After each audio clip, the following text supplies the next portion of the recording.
그분과 함께 이 땅을 살아가면서 우리가 나아갈 때 두 마리의 만만치 않은 괴물을 만나는데, 뭐냐면 한 놈은 염려고 또 한 놈은 두려움인 것입니다.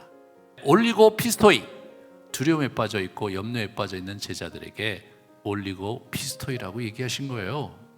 우리 베드로가 물에 빠지면서 예수님께 들었던 책망, 왜 의심하였느냐. 이 믿음이 작은 자 이렇게 기억하지 말고 올리고 피스토이 이렇게 기억하세요. 올리고 피스토이 이렇게. 이 상황은 어떤 상황이냐? 이 오병이어의 후폭풍 상황 속에 이제 이 사건이 벌어진 거예요. 오병이어가 벌어졌을 때 폭발적인 반응을 했죠. 그리고 이분은 혼자서 산에 올라가서 밤 늦도록 기도하셨어요. 이분 철야기도 하신 거예요. 왜 이렇게 심상치 않은 일이 벌어졌는가는 사람들이 예수 그리스도를 왕으로 옹립하려고 일어났어요. 그런데 예수님이 그것을 경계하셨어요. 왜? 예수님은 왕이 될 의사가 전혀 없으셨거든요. 이분은 자기의 길을 가셨어요. 왜 밤 사경에 오셨을까? 어떤 것을 의도하신 겁니까? 거기다 가두신 거죠. 어떻게 하는가 보신 거예요.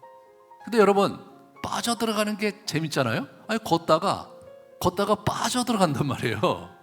뒤에 보면 31절에 예수님께서 왜 의심하였느냐? 이 믿음이 작은 자야 라고 하시는 말씀 속에서 이 친구가 거기서 의심을 푼 거예요. 예수님이 연출하신 장면인 거예요. 의도하신 장면인 거예요. 성경에서 얘기하는 두려움에 대해서 좀 생각해 보려고 합니다. 포비아라는 말이 공포증인데 그 어근이 뭐냐면 이게 움츠리는 거, 또 이렇게 회피하는 거예요. 포보스라는 저 단어는 하나님의 백성들이 하나님과의 관계에서 문제가 생기는 그런 의미로 쓰였다. 예수님에게 신뢰를 줬다가 의심함으로써 뭔가 관계에 어떤 거리감이 생긴 그런 긴장이 여기 있는 거죠. 요한일서 4장 18절에 보시면 이 두려움과 관계가 아주 잘 나와요. 자, 사랑 안에 두려움이 없고 온전한 사랑이 두려움을 내어쫓나니, 사랑 안에 두려움이 없다. 그럼 이 관계의 문제잖아요. 예수님의 사랑 안에 있다면 두려움이 없는 거예요. 그런데 예수님의 사랑 안에 있는 것을 받아들이지 못하고 믿지 못하고 이 두려워한다는 게 움츠리는 거잖아요. 움츠리면 어떻게 됩니까? 예수님과 거리가 생기는 거잖아요. 그래서 그게 형벌이 있다는 거예요. 대가를 지불한다, 그런 의미예요. 자, 그러면 우리 이 두려움의 시작이 어디서 시작됐는지를 알면서 성경에서 두려움을 어떤 의미로 쓰고 있는지를 보면서 이 문제에 접근을 하셔야 돼요. 창세기 3장에 나오는 거예요. 선악과 사건 이후에 이들이 도망을 갔어요. 이 두려움은 어디서 생긴 거냐? 이 죄 짓고 나서 생긴 정서인 거예요. 그 이후로 인간은 이 두려움을 벗어날 수가 없게 된 거예요. 이 두려움에 대해서 구약은 하나님의 임재 때마다 두려워만 하는 얘기가 공식어구로 나옵니다. 나는 네 아버지 아브라함의 하나님이니 두려워하지 마라. 뭘 의미합니까? 나로부터 이렇게 네가 자꾸 움츠리고 멀리하지 말고 거리를 두지 말어. 하나님이 정말 인격적이신 분입니다, 여러분.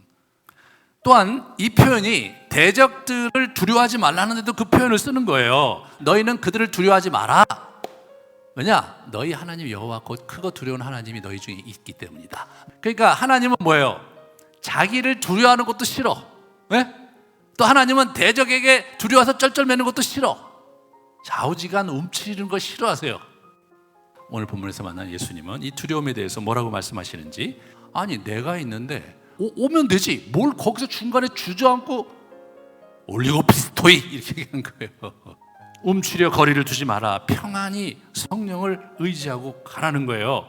자, 두려움에 대한 교훈도 주셨어요. 누가복음 12장 이렇게 보시면, 몸을 죽이고 그 후에는 능히 더 못하는 자들을 두려워하지 마라. 마땅히 두려워할 자를 내가 너희에게 보이리니. 이 예수님께서 우리에게 말씀하시고 또 사도들이 우리에게 얘기하는 걸로 봤을 때 얼로 튈 줄 모르는 이 두려움의 정서를 잘 다스리고 잘 챙기고 제대로 두려움이란 정서가 뻗어갈 수 있도록 여러분들이 주의를 기울여서 살지 않으면 이 두려움에 압도돼서 벌벌 떨면서 우리의 인생을 망가뜨릴 수 있다는 거죠.